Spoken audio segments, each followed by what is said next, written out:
আসসালামু আলাইকুম ভিউয়ার্স, জানিয়ে দিব সর্বশেষ সংবাদগুলো।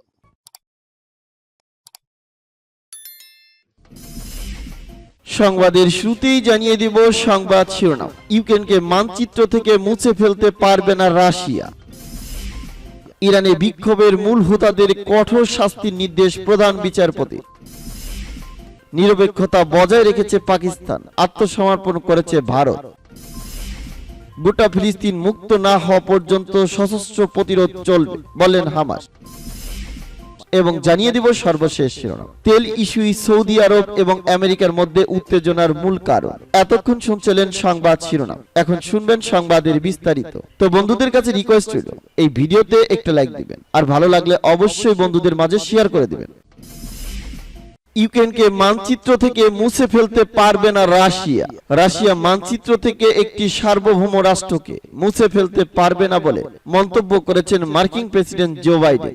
জাতিসংঘের সাধারণ পরিষদে রাশিয়ার বিরুদ্ধে নিন্দা প্রস্তাবের পরেই কথা বলেন তিনি। ইউক্রেনের 4টি অঞ্চলকে রাশিয়ার সঙ্গে যুক্ত করে নেওয়ার বিপক্ষে নিন্দা প্রস্তাব পাশ হয়েছে জাতিসংঘের সাধারণ পরিষদে। বুধবার নিউ ইয়র্কে জাতিসংঘের 11তম জরুরি বিশেষ সেশনে রেজুলেশনারিটি 143 ভোটে গৃহীত হয়। সব মিলিয়ে 35টি দেশ ভোটদানে বিরত থাকে। এরপরই হোয়াইট হাউস বিবৃতি দিয়েছে, সাধারণ পরিষদ মস্কোকে একটি স্পষ্ট বার্তা দিয়েছে যে রাশিয়া ইউক্রেনকে মানচিত্র থেকে মুছে ফেলতে পারবে না। গত ফেব্রুয়ারি থেকে রাশিয়া ইউক্রেন যুদ্ধ শুরুর পর এটি নিউ ইয়র্কে রাশিয়ার বিরুদ্ধে তৃতীয় রেজুলেশন। জেনেভাতে মানবাধিকার কাউন্সিলে রাশিয়ার সদস্য পদ স্থগিত করার জন্য একটি রেজুলেশন আনা হয়। প্রতিবেদনে উল্লেখ করা হয়েছে, এদিন রাশিয়া ছাড়াও মিত্র বেলারুশ, উত্তর কোরিয়া, সিরিয়া এবং নিকারাগুয়া সহ 4টি দেশ ভোট প্রত্যাখ্যান করে। ইউক্রেনে রুশ অভিযানের পর থেকে এটি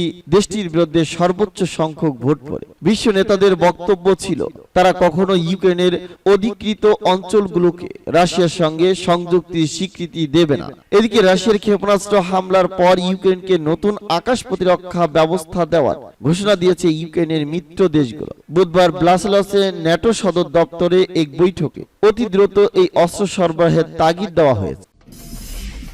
ইরানে বিক্ষোভের মূল হোতাদের কঠোর শাস্তির নির্দেশ প্রধান বিচারপতির। ইরানের বিচার বিভাগের প্রধান বিক্ষোভের মূল হোতাদের কঠোর শাস্তির আওতায় আনার নির্দেশ দিয়েছেন। বৃহস্পতিবার সব বিচারককে এই নির্দেশনা দিয়েছে বলে জানিয়েছেন তিনি। ইরানের বিচার বিভাগের প্রধান গোলাম হুসাইন মোহসেনি ইজেই বলেন, আমি বিচারকদের এই বিক্ষোভে কম দোষী ব্যক্তিদের আলাদা করার সময় মূল হোতাদের প্রতি অপ্রয়োজনীয় সহানুভূতি এড়িয়ে এবং তাদের কঠোর সাজা দেওয়ার নির্দেশ দিয়েছে। পুলিশ হেফাজতে গত 16 সেপ্টেম্বরে মাসা আমিনি নামে এক তরুণীর মৃত্যু হয়। মাসার পরিবারের দাবি, মাসাকে নির্যাতন করে হত্যা করা হয়েছে। তবে পুলিশ বলছে, এই নারী তাদের হেফাজতে থাকলেও হৃদযন্ত্র বিকল হয়ে মারা গেছে। মাসার মৃত্যুর ঘটনায় ইরানে বিক্ষোভ ছড়িয়ে পড়ে। বিক্ষোভ ঠেকাতে দমন পীড়ন চালাচ্ছে দেশটির নিরাপত্তা বাহিনী। নরওয়ে ভিত্তিক ইরান হিউম্যান রাইটস বলছে, বিক্ষোভ চলাকালে নিরাপত্তা কর্মীরা 154 জনকে হত্যা করেছে, শত শত ব্যক্তিকে গ্রেপ্তার করা হয়েছে। নিরপেক্ষতা বজায় রেখেছে পাকিস্তান, আত্মসমর্পণ করেছে ভারত। রাশিয়া ইস্যুতে পাকিস্তান নিরপেক্ষতা বজায় রাখলেও আত্মসমর্পণ করেছে ভারত। ইউক্রেনের ভৌগোলিক অখণ্ডতা রক্ষার পক্ষে জাতিসংঘ সাধারণ পরিষদে আনা প্রস্তাবের ওপর গোপনে ভোটাভুটি করার প্রস্তাব তোলে রাশিয়া। কিন্তু রাশিয়ার ঘনিষ্ঠ মিত্র ভারত বিস্ময়কর ভাবে নিজের অবস্থান পরিবর্তন করে প্রস্তাবের পক্ষে অর্থাৎ রাশিয়ার বিপক্ষে ভোট দেয়। তবে ভোটদানে বিরত ছিল পাকিস্তান। ভোটাভুটির পর এই মন্তব্য করেছে পাকিস্তানের ইংরেজি দৈনিক এক্সপ্রেস ট্রিবিউন। প্রস্তাবের উপর ভোটাভুটিতে পাকিস্তান ভোটদানে বিরত ছিল।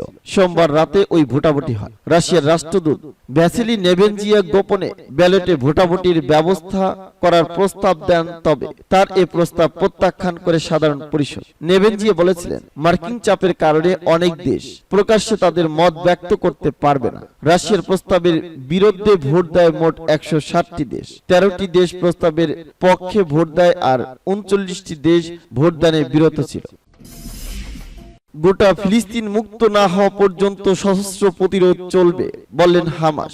আগ্রাসী ইসরায়েলের জবরদখল থেকে গোটা অধিকৃত ভূখণ্ড মুক্ত করার আগ পর্যন্ত ফিলিস্তিনি জনগণ তাদের প্রতিরোধ আন্দোলনে অটল ও অবিচল থাকবে বলে হুঁশিয়ারি দিয়েছেন ফিলিস্তিনের ইসলামী প্রতিরোধ আন্দোলন হামাস। গাজা উপত্যকা থেকে ইহুদিবাদী ইসরায়েলকে বহিষ্কার করার 17তম বার্ষিকী উপলক্ষে বুধবার এক বিবৃতিতে এ প্রত্যয় জানিয়েছে হামাস। বিবৃতিতে বলা হয়েছে, ফিলিস্তিনি মাতৃভূমির প্রতি ইঞ্চি ভূখণ্ড থেকে দখলদারদের বের করে না দেওয়া পর্যন্ত প্রতিরোধ আন্দোলন চলমান থাকবে। ইহুদিবাদী ইসরায়েল 1967 সালে যুদ্ধে গাজা উপত্যকা ও জর্ডান নদীর পশ্চিম তীর দখল করে নেয়। ওই যুদ্ধে গোটা পশ্চিমা বিশ্ব তেল আবিবকে পৃষ্ঠপোষকতা দিয়েছিল। দখলদার ইসরায়েল 2005 সালে গাজা উপত্যকা থেকে সেনা প্রত্যাহার করে নিলেও 2007 সাল থেকে ওই উপত্যকার উপর পানি, স্থল ও আকাশপথে কঠোর নিষেধাজ্ঞা আরোপ করে রেখেছে। গাজা বর্তমানে বিশ্বের বৃহৎ উন্মুক্ত কারাগার হিসেবে বিবেচিত। গাজার উপর ইসরায়েলি অবরোধের কারণে সেখানকার যে বিশাল ক্ষতি হয়েছে তা গত জুন মাসে জাতিসংঘের মানবাধিকার বিষয়ক সমন্বয়কারী দপ্তর OCH প্রকাশ করেছে। ওই সংস্থার প্রতিবেদনে বলা হয়েছে, গাজায় প্রায় 21 লাখ অধিবাসী অবশিষ্ট ফিলিস্তিনি ভূখণ্ডের পাশাপাশি গোটা বিশ্বের সঙ্গে সম্পর্ক ছিন্ন অবস্থায় রয়েছে। প্রতি বছর হাজার হাজার রোগী চিকিৎসার অভাবে মারা যাচ্ছে এবং দারিদ্র চরম আকার ধারণ করেছে। হামাস এ অবস্থার নিন্দা জানিয়ে বলছে, গাজা উপত্যকার উপর অবরোধের ব্যাপারেও ফিলিস্তিনিরা নীরব থাকবে না। তেল ইস্যুই সৌদি আরব এবং আমেরিকার মধ্যে উত্তেজনার মূল কারণ। রিয়াদের সঙ্গে সম্পর্ক পূর্ণ বিবেচনার বিষয়ে মার্কিন প্রেসিডেন্ট জো বাইডেনের বক্তব্যের প্রতিক্রিয়া জানিয়েছে সৌদি আরব। সাম্প্রতিক বছরগুলোতে সৌদি আরব ও মার্কিন যুক্তরাষ্ট্রের মধ্যে দ্বিপাক্ষিক সম্পর্ক নানা উত্থান পতনে ভরা। ডোনাল্ড ট্রাম্প মার্কিন প্রেসিডেন্ট থাকাকালীন সময়ে ওয়াশিংটন ও রিয়াদের মধ্যে সম্পর্ক সাম্প্রতিক বছরগুলোতে সর্বোচ্চ পর্যায়ে পৌঁছেছিল। এই সময়ের মধ্যে মার্কিন যুক্তরাষ্ট্র এবং সৌদি আরবের মধ্যে নিরাপত্তা ও রাজনৈতিক সম্পর্ক সর্বোচ্চ মাত্রায় বৃদ্ধি পায় যখন ট্রাম্প সৌদি আরবকে দুধদানকারী গাভী হিসেবে আখ্যায়িত করেছে। জো বাইডেন ক্ষমতায় আসার পর অবশ্য সৌদি আরবের প্রতি আমেরিকার দৃষ্টিভঙ্গি বদলে যায়। ট্রাম্পের আমলে যুক্তরাষ্ট্র সৌদি আরবকে খাটো করে দেখেছে ঠিকই, কিন্তু ট্রাম্প প্রশাসন রিয়াদকে প্রকাশ্যে সমালোচনা করতে দেখা যায়। এরপর বাইডেনের সময়কালে সৌদি আরবের প্রতি মার্কিন প্রশাসনের সমালোচনামূলক দৃষ্টিভঙ্গি দুই দেশের সম্পর্কের উপর নেতিবাচক প্রভাব ফেলেছিল।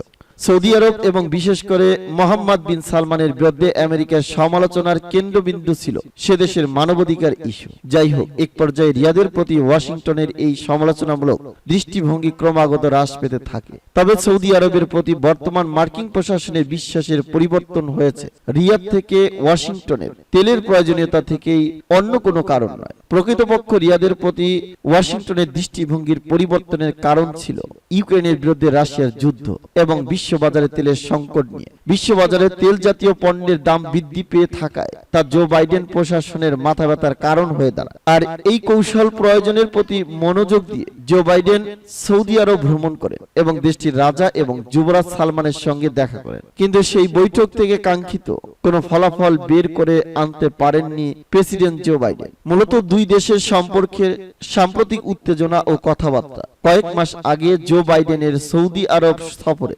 ব্যর্থতার প্রতি ইঙ্গিত দেয়। এটা পরিষ্কার যে দু দেশের মধ্যে সাম্প্রতিক উত্তেজনা তেলের কারণেই সৃষ্টি হয়েছিল। মার্কিন যুক্তরাষ্ট্র আশা করেছিলেন যে সৌদি আরব তার তেল উৎপাদন বাড়াবে, কিন্তু সৌদি আরব ওপেক প্লাস সিদ্ধান্তের কাঠামোর আওতায় তেলের উৎপাদন 2 বিলিয়ন ব্যারেল কমাতে সম্মত হয়। সৌদি আরবের এই সিদ্ধান্তের কঠোর সমালোচনা করে মার্কিন প্রেসিডেন্ট জো বাইডেন সম্প্রতি CNN কে দেওয়া এক সাক্ষাৎকারে বলেন যে এই পদক্ষেপের ফলে ওয়াশিংটন ও রিয়াদের সম্পর্কের উপর নেতিবাচক প্রভাব পড়বে। অন্যদিকে কিছু মার্কিন কর্মকর্তা সৌদি আরবের সঙ্গে দেশটির সম্পর্ক পর্যালোচনার বিষয়ে সিদ্ধান্ত নেওয়ার প্রয়োজনীয়তার উপর জোর দিয়েছে। এদিকে সৌদি আরব পররাষ্ট্র মন্ত্রণালয় ঘোষণা করেছে যে রিয়াদ মার্কিন যুক্তরাষ্ট্রের সাথে তার সম্পর্ককে কৌশলগত দৃষ্টিভঙ্গি থেকে দেখার পাশাপাশি দুই দেশের পারস্পরিক স্বার্থের সাথে সঙ্গতিপূর্ণ হিসাবে দেখে, কিন্তু আমেরিকার কোনো হুকুম বা নির্দেশনা তারা মেনে চলবে না। যাই হোক, সৌদি মন্ত্রণালয় আরো বলছে যে তেল উৎপাদন কমানো সৌদি আরবের সিদ্ধান্ত নয়,